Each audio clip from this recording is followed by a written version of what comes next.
جب آپ کسی انسان کو پانے کے لیے اپنی ساری تدبیریں لگا دیتے ہو، اس کو دعاؤں میں مانگتے ہو، تسبیحات پڑھتے ہو، ہزاروں وظائف بھی کرتے ہو، مگر پھر بھی وہ تمہیں حاصل نہیں ہوتا ہے، تمہارے دل میں عجیب و غریب خیال آتے ہیں اور تمہیں لگتا ہے کہ اب میری کوئی بھی تدبیر، کوئی بھی دعا کام نہیں کرے گی، تو جان لو کہ اللہ تعالیٰ تو ساری کائنات کا مالک ہے۔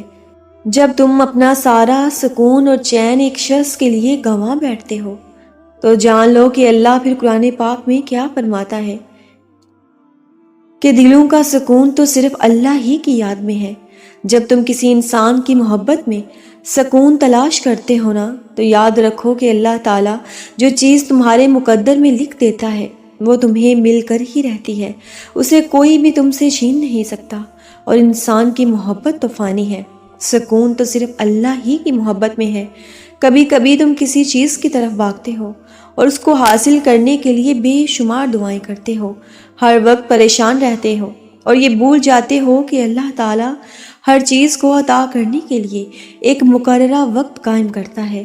تو یہ بات یاد رکھیں کہ اگر تمہیں کسی چیز کو حاصل کرنے کی اتنی ہی چاہت ہے تو اس چاہت کرنے والے دل کا مالک کون ہے، اس دل کو بنانے والا کون ہے؟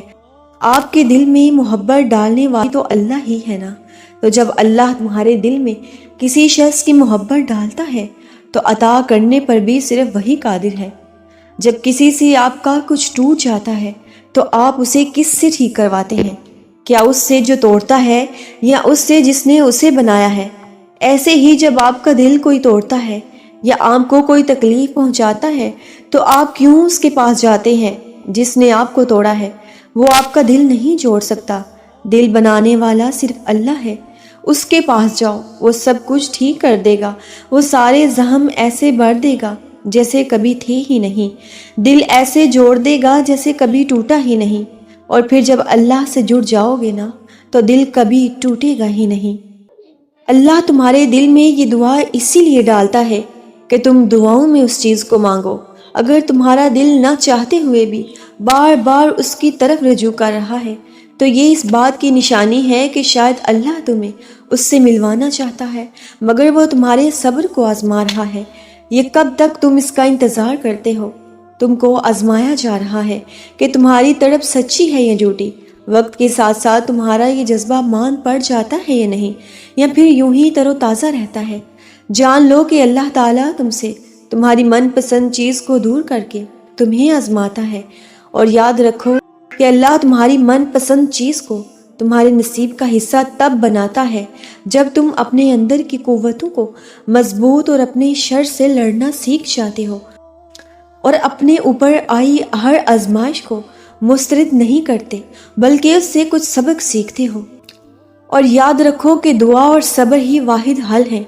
جب بے حد کوششوں کے بعد تم کچھ نہیں کر پاتے، جب وہ ساری چیزیں بکھری ہوئی دکھائی دیتی ہیں جنہیں تم نے خود کو توڑ کر سمیٹا ہوتا ہے، جب تم روتے ہو اور کوئی سنتا نہیں، جب تم پکارتے ہو اور کوئی پلٹتا نہیں، جانتے ہو اللہ تمہیں اتنا بے بس کیوں کر دیتا ہے؟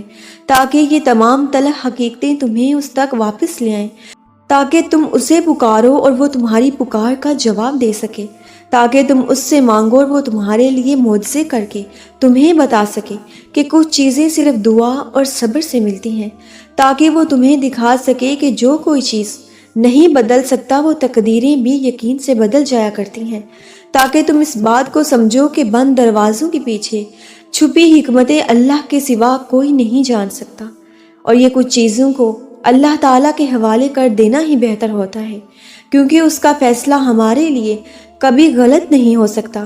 تم نے تو بس خاموشی سے ان کے کن کا انتظار کرنا ہے، ڈھیروں دعائیں کرنی ہے، صبر کرنا ہے، کیونکہ کبھی کبھار دعا اور صبر ہی واحد حل ہوتا ہے۔ اس لیے اللہ تعالیٰ سے دعائیں کرتے رہو، معجزوں کا انتظار کرتے رہو، ہر ممکن کوشش اور تدبیریں بناتے رہو، تو وہ رحمان تمہیں ایسے ناممکن وسیلے سے عطا کرتا ہے کہ جس کا تم گمان بھی نہیں رکھتے ہو۔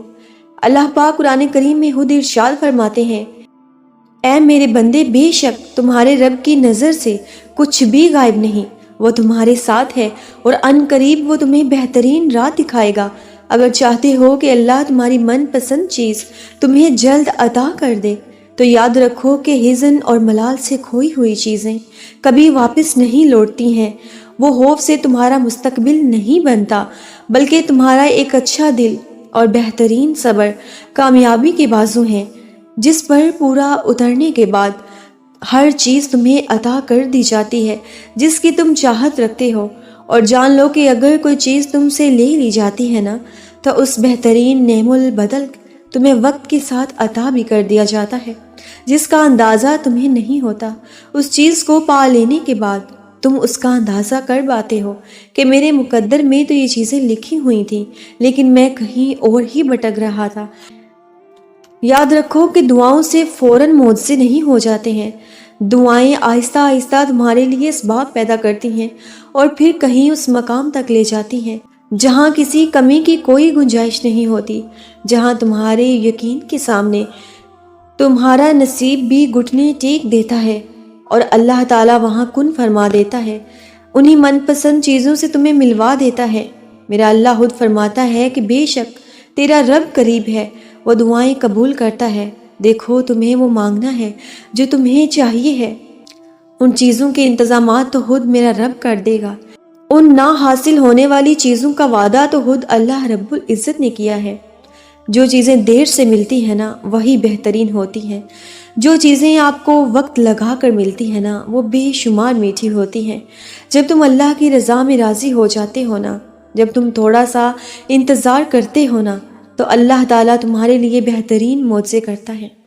بس یاد رکھو کہ تھوڑا ہی انتظار باقی ہے، تھوڑا ہی صبر باقی ہے، آزمائش کے چند دن ہی باقی ہیں۔